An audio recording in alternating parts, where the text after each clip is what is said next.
Joanna Smith from The Logic. At one point during the meeting in the Oval Office, the President, when talking about the tariffs and talking about a deal, also made very clear that when it comes to autos, his goal is to have car makers make them in the U.S. and for the tariffs to not make any economical sense to be made in Canada anymore.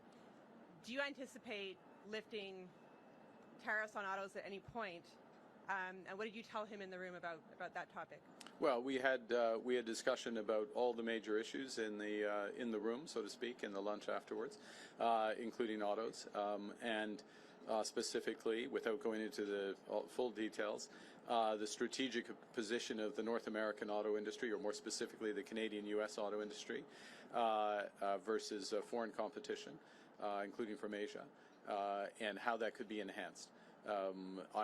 I and the Canadian government, and I would say the Canadian auto industry, I would actually say the auto industry as a whole, is of the view that Canadian auto workers, Canadian auto companies, Canadian parts companies, Canadian steel, Canadian aluminum, all play an important role in enhancing the competitiveness of American auto companies.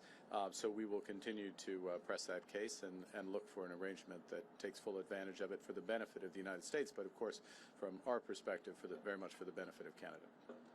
And what did he ask you about China in your closed-door meetings, and what did you tell him? That's why they're closed door. Well, yeah. Next question. We had a wide-ranging discussion. Next question, prochaine question.